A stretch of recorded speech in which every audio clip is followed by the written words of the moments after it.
Hey everybody, welcome to my video. I'm literally currently in my moo in my hotel room, and I'm choosing to film this video now because I'm done giving myself excuses. I've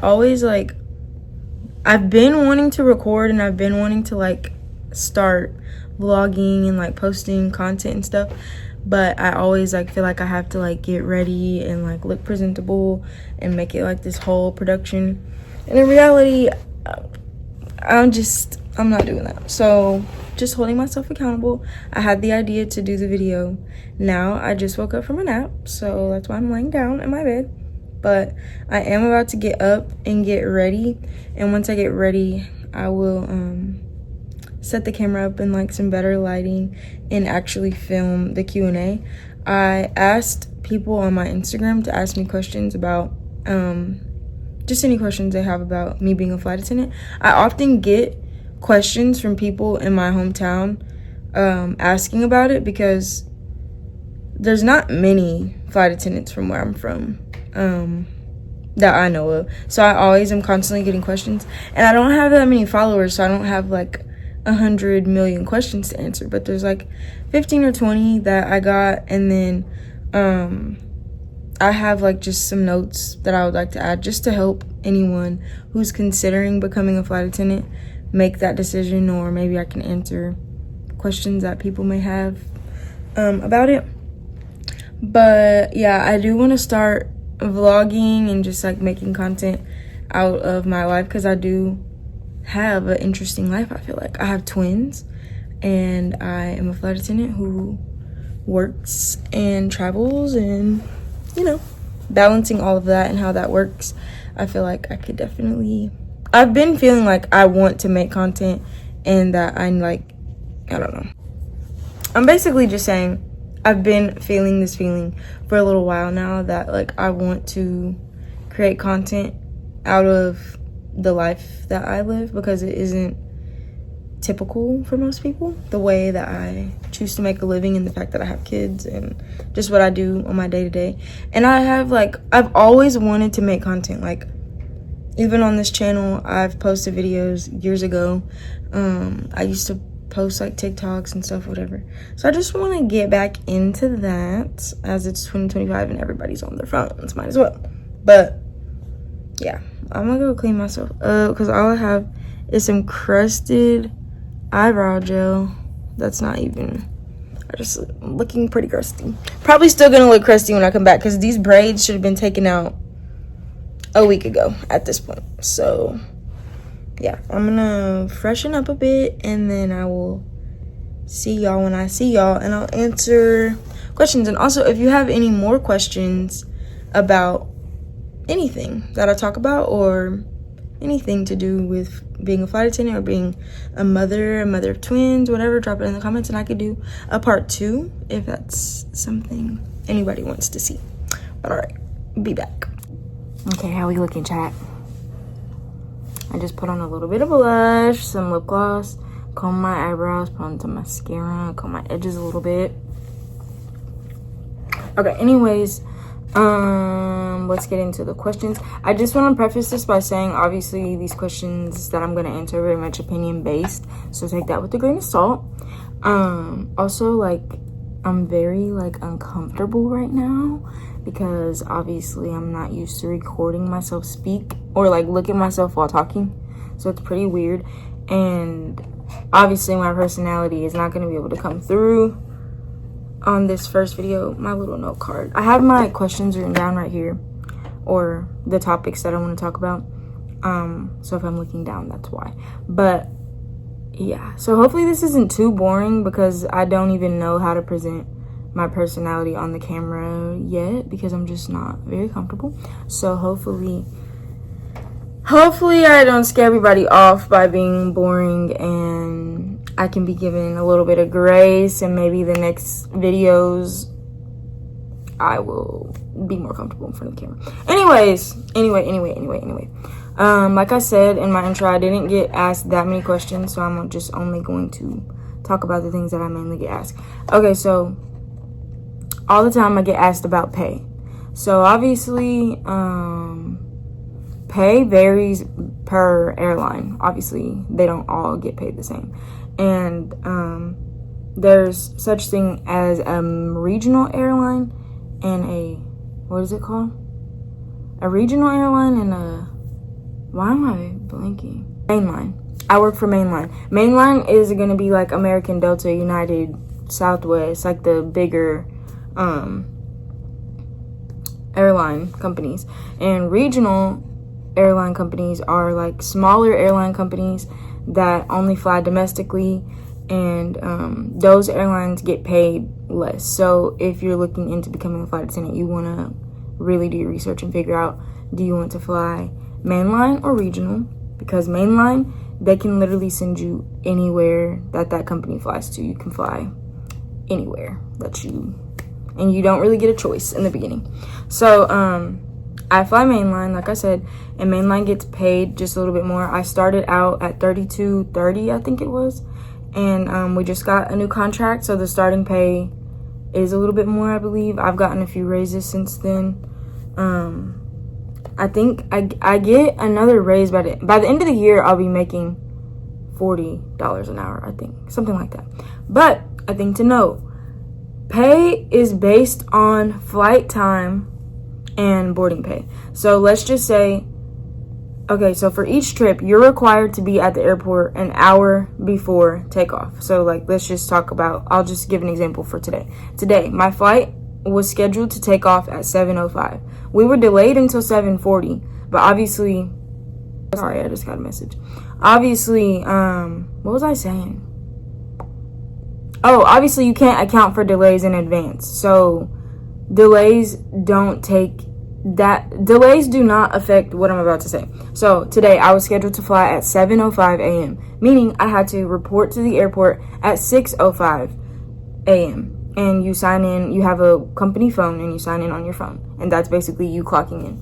So you have to get there an hour in advance, which that doesn't account for parking, getting into the terminal, all those things. So really, I like to get to the airport 2 hours before to ensure that I can park, get into the terminal, get to my gate, whatever, get food, whatever. So essentially, from the time that you get to the airport until boarding starts, you're not getting paid.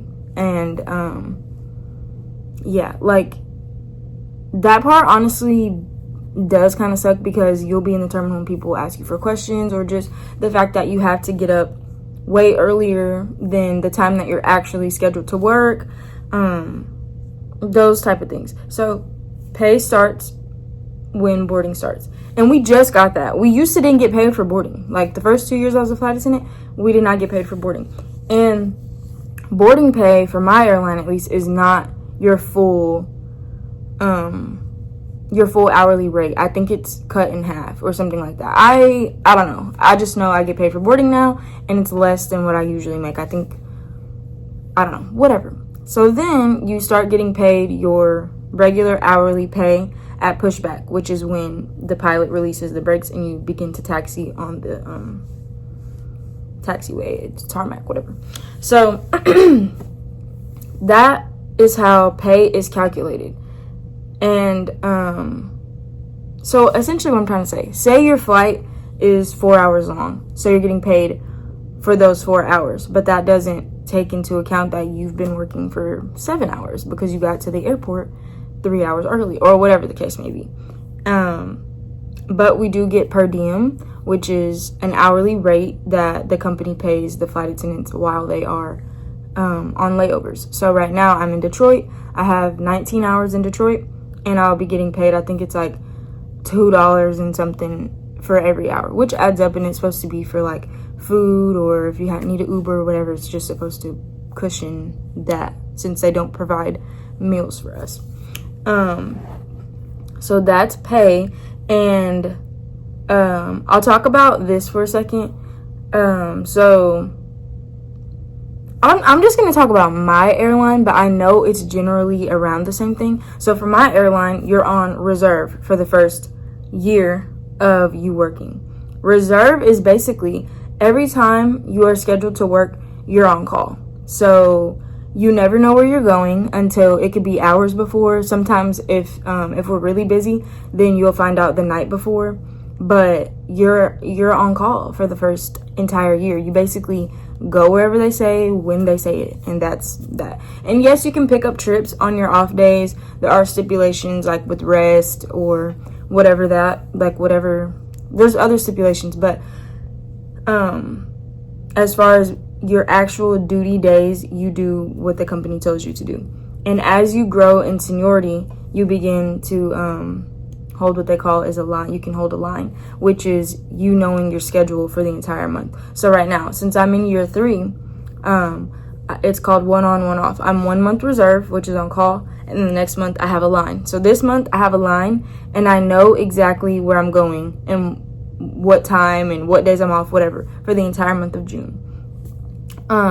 So some people like that better, being able to know your schedule. But for someone like me, I don't like to fly high time or like fly a lot because I do have twins at home, and I like to maximize my time at home. And I'm not necessarily working right now for the money. Like, I don't know how to say that. Like, before I had kids, I would work a lot and, make all this money, whatever. But right now, that's not my, goal because I want to be home with my kids. So, anyway, what was I saying? Pay varies per person. That's what I'm trying to get at. The fact that I don't fly as much as the next person. Like, I know some people who fly 144 hours a month, and their checks be like $4,000 or $5,000. I'm not doing all that. And also on reserve months, we get paid 75 flight hours regardless. So on your reserve months, when you're on call, you can sit on call and not get called. So then if you sit on call all the time and you don't get called, you wouldn't get paid. But they have it where it's called like a paid guaranteed. You're guaranteed 75 flight hours on those months, even if you fly 1 hour, if you fly 5 hours, if you fly 10, you're guaranteed 75. And anytime you work over the 75, it just, adds that on top of the 75. Or if you, say on the days you're scheduled to work, you don't fly, you're on call, they don't call you, you don't fly. But then you want to pick up on your off day, you see a good trip open and you want to fly on your off day. Then that goes on top of the 75, even if you haven't reached the 75, if that makes sense. Like, if you've been on call and you've only worked, let's just say 20 hours on the days that you're scheduled to work, but then you pick up a trip on a Saturday that you're off and it's worth 5 hours, then now you're getting paid 80 hours because anything you do on your off time is added to the 75 on reserve months. On line months, you're paid what you work. You don't get paid the guaranteed 75. If you don't fly 75 hours, then you don't get paid 75 hours. You get paid for the hours that you work, and you have to fly 40 hours at least a month to keep your job, that's not a lot. Okay, anyways, that's pay. Hopefully that makes sense. And you do get raises every year, so if you fly a lot, it can be lucrative. You can make some money. The next one was, how much do I work? I've already said I don't. Right now, because I have kids, I don't try to work that much. I try to be home as much as I can. So, for example, in May, I only flew 3 trips. And one trip I was gone for 3 days. Total, I was only gone for seven days out of the month of May because I sat on call and I didn't get called. Or, May was reserved for me, so I was on call and I just didn't get called. And I can talk about that. It's kind of confusing if you're not in it. So, the whole being on call and what deciphers if you get called or not or whatever, it's kind of, intricate. I can talk about, being on reserve in a separate video. But, yeah. So, I personally do not try to work much, as I've already stated, but you can. If you want to work, you can work. They're going to let you work. They have stipulations, like I said, for example, on reserve months, you can't work. I think it's, more than 6 days in a row. You have to have 24 hours of rest after the 6th day in order to work another day. So there's, stipulations like that. But if you want to pick up trips, you can pick up trips and you can make money if you want. Who keeps my kids? So I have twins. They are 17 months. I was on baby leave for a year and a half. I just went back to work in March or April. But their dad, he gets plenty of off days. I get 12 off days a month. He gets 14 days off a month. So that's almost the entire month one of us is off. So he just keeps them while I'm working. And then if there's ever, we do have like 3 to 4 days a month where it overlaps where we're both working. And our parents just come over and watch them. The next one is how long have I been a flight attendant? I'm in my 3rd year, so it will be 3 years in November. I'm pretty sure it's November. That's bad that I don't remember, but I'm pretty sure November. Okay, best layovers. So whenever you're flying internationally, you're on a wide body jet. Those are like really big jets with a bunch of people, and it's long flights. Some of them require meals in main cabin and in first class. First class is a bunch of people. It's just like a lot of work.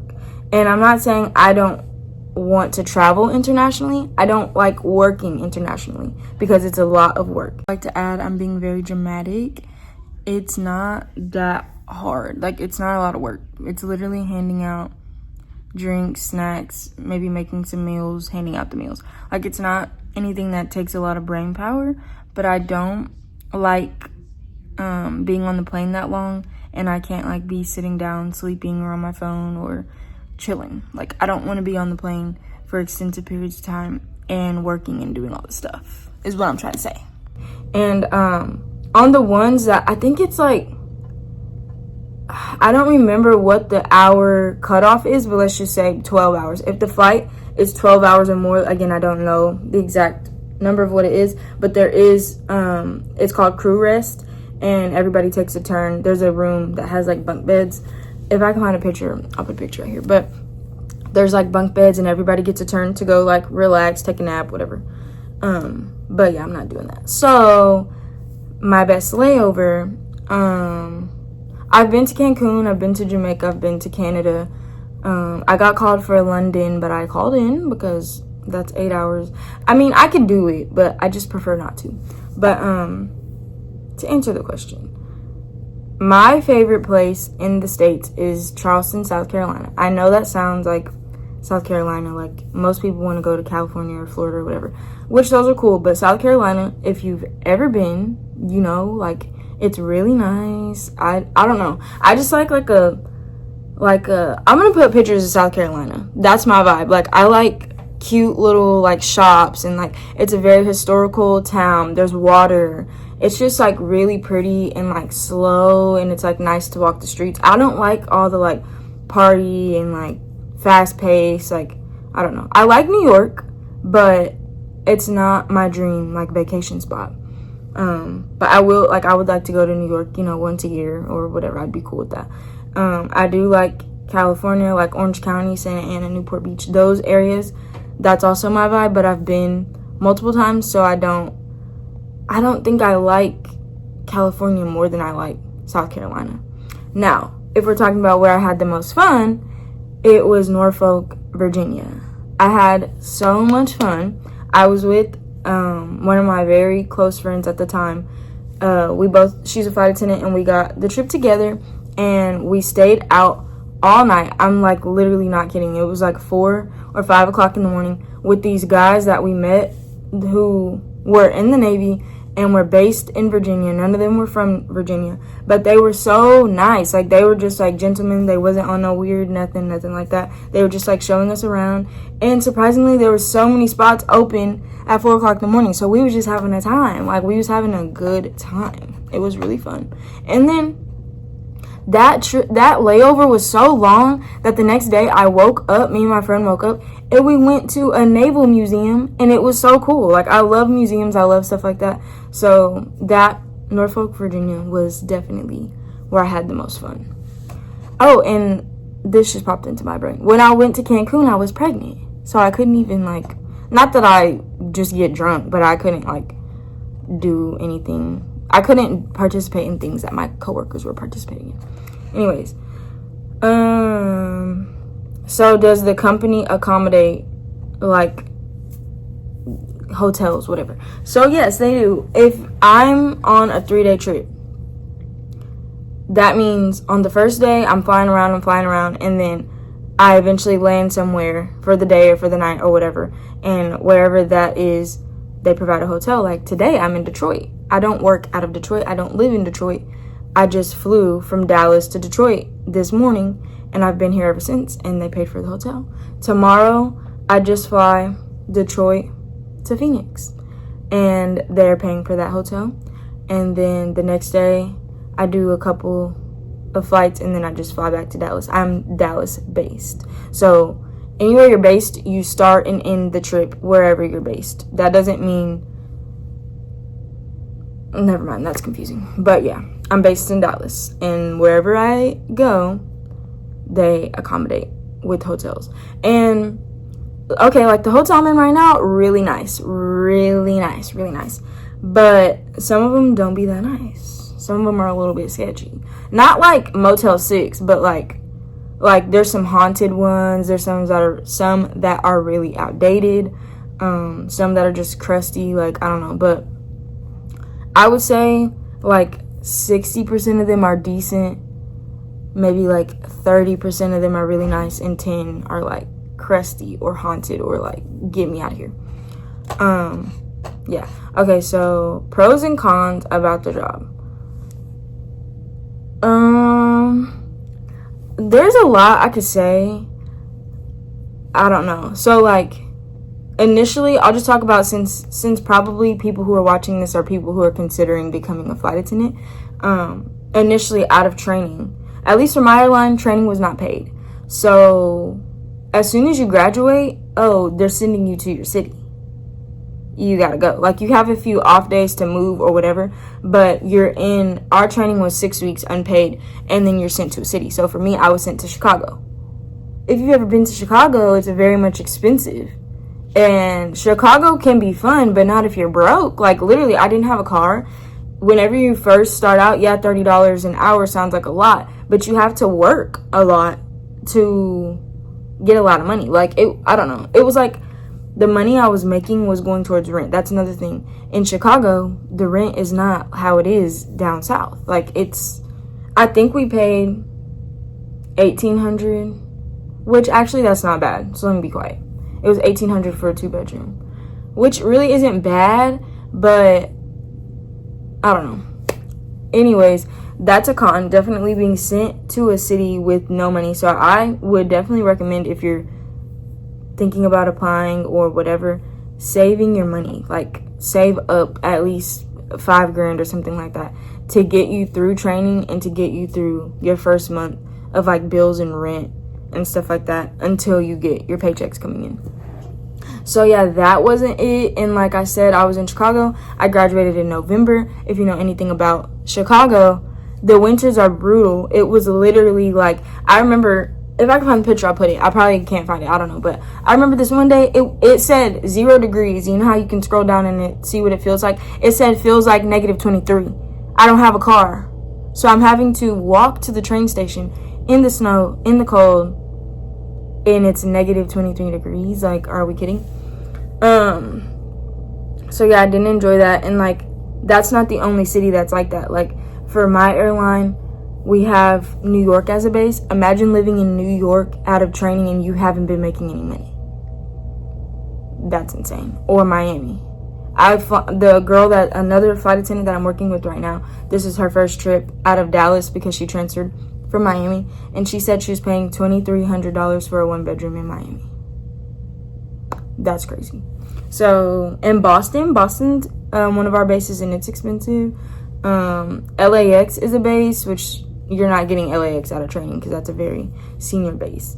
But all I'm trying to say is, yeah, that was definitely a con for me coming out of training. It made it very difficult for me in the beginning. Another con for me personally is being away from my kids. So if you have kids, that's definitely like gonna take a toll. Especially for me, I was a stay-at-home mom for 1.5 years. So to jump from being literally home every single day, I didn't take no time off. Like, I was with them every single day.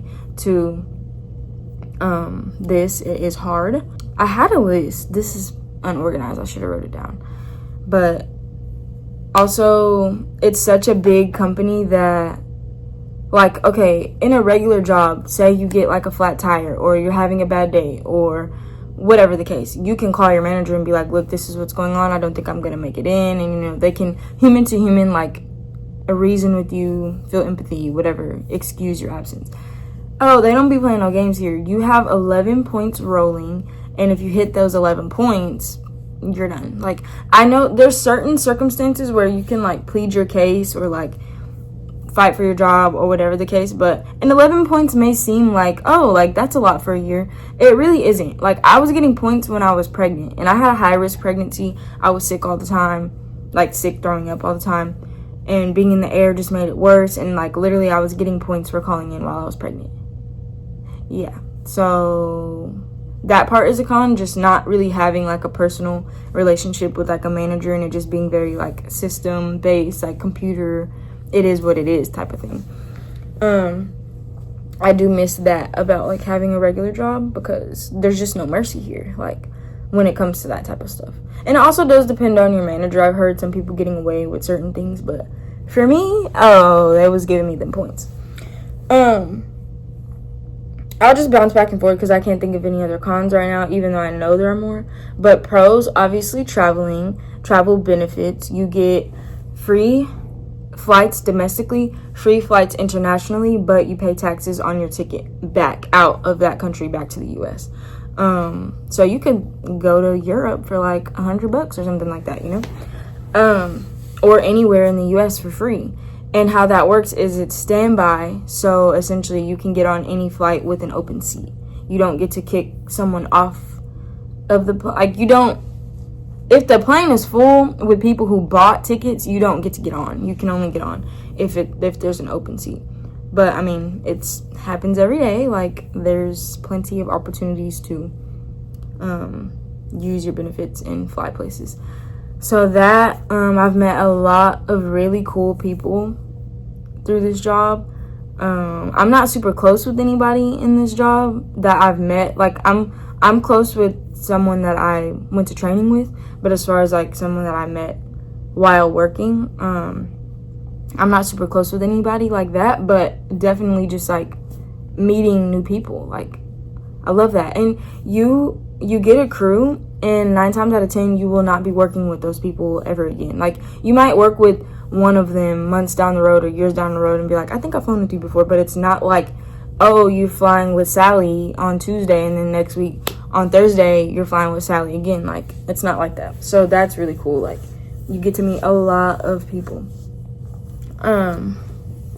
That's a pro. The flexibility, it doesn't seem very flexible, especially being on call, but in reality, what other job gives you, for one, off bat, you're getting 12 off days a month, which most jobs you're only getting 8 because you get Saturday and Sunday, you know, every week.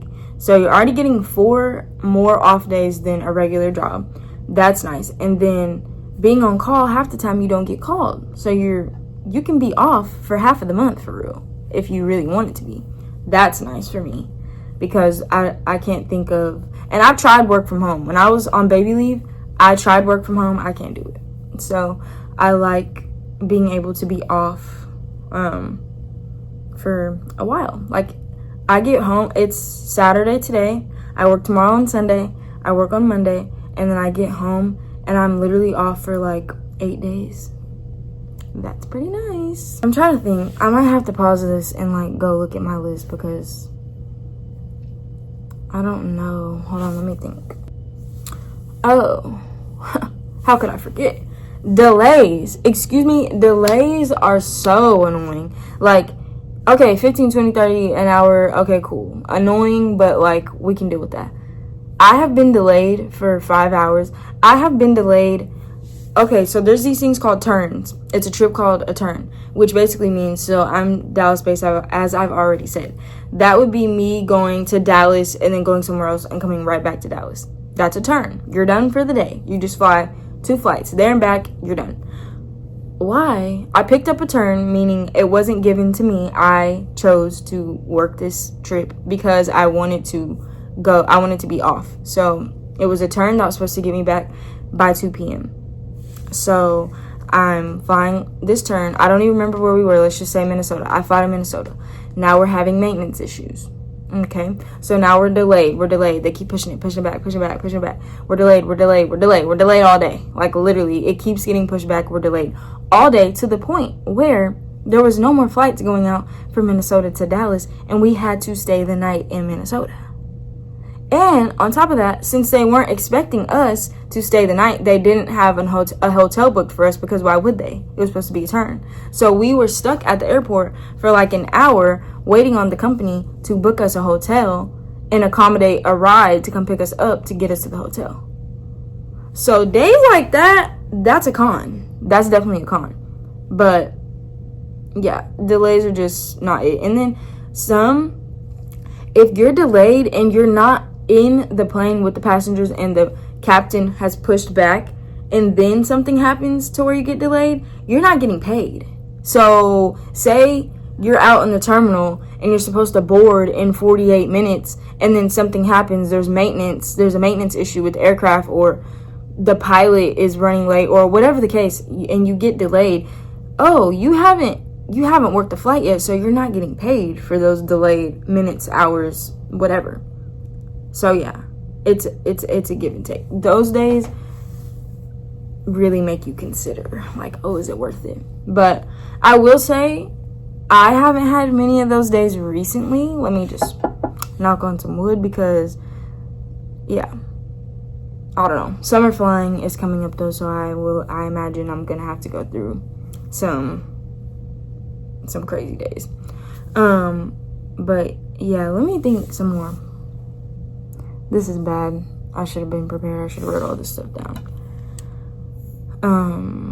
I don't know. Y'all get the gist. It's a give and take. It has its ups and downs, just like any other job. I can do a more detailed video in the future about like reserve life, which is being on call, training, how that was, because training was brutal, training was intense, training was 2 strikes and you're out. Like, training was crazy, and it's unpaid. So yeah, I can do a video about training, and then just like life after training and what that looks like, because it is kind of crazy for your first year, and you are on probation for the first however long the airline decides. My airline, it's 6 months, and probation is you cannot mess up. Don't be late, don't call in, don't do nothing wrong, yeah. So I can do a video about that. Hopefully this answers the most inquired questions about being a flight attendant. Hopefully this helped you decide, or like get closer to deciding if this is something that you're interested in. I do want to vlog more. I don't want to just only do sit down videos. I want to vlog more. I'm in my walk with Christ, so I could do like content about maintaining that, and just juggling being a mom and what I do for myself and what I do to strengthen my relationship with Christ, and just me living my life. Yeah, but I do want to get into vlogging. That's what I really want this channel to be, more of just vlogging and showing my day-to-day life. Of course, some sit down videos here and there, but yeah, hopefully you guys enjoyed. I might try to vlog tomorrow, but the thing is, I only have 1 flight. So, oh, and I can talk about like the whole process of like a day-to-day. Like, I get a trip, what's next, like just getting to the airport, all that stuff. But yeah, I can try to vlog. My pickup time in the morning is 5:40 a.m. is when the van will be here to pick us up and take us to the airport, because we have an early morning flight. I can maybe try to like film little clips of me getting ready, and just little clips on the plane, and then what I do in Phoenix, Arizona, which I really do like Phoenix. So I might try to get out and do some stuff. If I do, maybe I will, I don't know. But hopefully this lighting is not it, I'm not gonna lie, but hopefully this wasn't too all over the place. Hopefully it wasn't boring. Hopefully you want to listen to me in the future. Hopefully you're a returning visitor. Hopefully, yeah. Thanks for watching. I'm gonna edit this video and try to crank it out and try to keep the content coming. So thanks for tuning in. Come back in a few days and see if I post again. Bye.